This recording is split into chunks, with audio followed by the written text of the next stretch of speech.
और मेरी उम्र का ये 84वां साल है।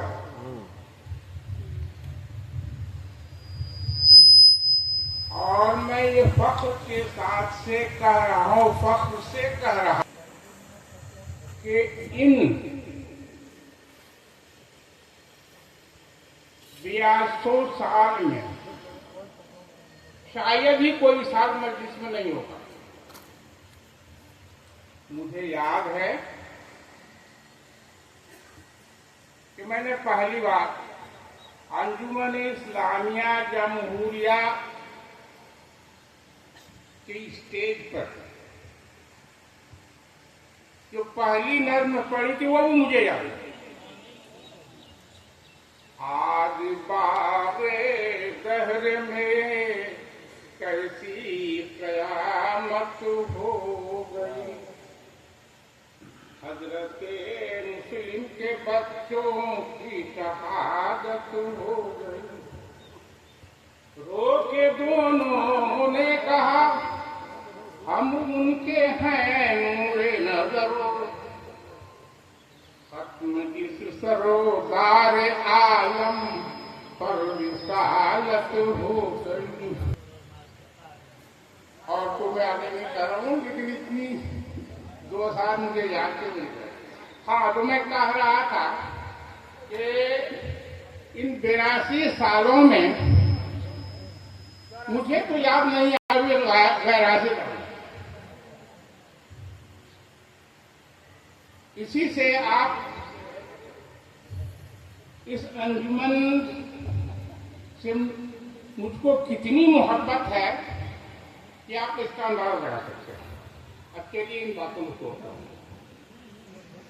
कुछ बातें ऐसी हो गई यहाँ, शुक्रिया का तो बहुत शुक्रिया अदा किया गया अहले भानपुर का, और वो हकदार भी थे और उन्होंने हक अदा किया। बार बार मैं इसको क्या बताऊं, सिर्फ मैं 2-3 बातों को कह रहा हूं। कुछ बातें ऐसी हैं जिनको लोगों ने अंजाम दिया और बगली बजा रहे हैं कि मैंने बहुत बड़ा काम किया, लेकिन मेरी नजर में वो बड़ा काम नहीं है। मिसाल के तौर पर 2 मिसाल मैं आपके पास पेश करता हूं। लोबंदा का एक केस था, आईली केस था, गलतकारी का केस था। कोई ऐसा बड़ा केस नहीं था जिसके लिए उसके सरगर्मिश के लिए हल्की फुल्की सजा हो सकती थी और उससे उस किरदार की रोकथाम हो सकती थी, लेकिन अहले फिरदमंद ने, मैं उसमें शामिल नहीं, 2 लाख रुपए, 1 लाख, गालिबन 1,80,000 रुपए जुर्माना आयद कर दिया। ये मेरी समझ से बाला, ऐसा कैसे हो, ऐसा नहीं होना चाहिए था। ये मेरी अपनी समझ, ऐसा नहीं होना चाहिए। नतीजा क्या और क्या हुआ तो वो 1 लाख दोनों पार्टी को जुर्माना किया गया और बड़ी सख्ती से उस पर अमल दरामद भी हुआ, वसूली भी हुई, और फिर उसका करीब उसका बेहतर, उस जुर्माने का बेहतर बड़ा हिस्सा लड़के वाले को दे दिया गया। ये मेरी समझ में ये बात नहीं आती, और लोग बगली बता रहे हैं कि मैंने बड़ा अच्छा इंसान किया, मैंने बड़ा अच्छा हिसाब किया, अब कोई ऐसा नहीं करेगा। मेरी तो विश्वास है। दूसरा, अब इस पर आप लोग गौर करेंगे कि ऐसा नहीं होना चाहिए। जिसका जो भी मामला हो, हमारी अंजुमन है, उसके अरकान हैं, वो बस्ती वालों से नहीं, मकामी सदर और नायब सदर से मसला हल नहीं हो रहा है। तो जब हमारी अंजुमन है तो फिर हम समाज की बात क्या करते हैं कि मैं समाजी तौर पर मैंने ऐसा किया, मैंने समाजी तौर पर ऐसा किया। ऐसा क्यों? जब हमारी अंजुमन है, हम अंजुमन के प्लेटफॉर्म से इसको क्यों हल करेंगे? और ऐसी सख्त सजा की क्या जरूरत पड़ी? अरे भाई, बदकिरदारी की सजा तो पिटाई है। पिटाई से ही बदकिरदारी का इलाज हो जाता है।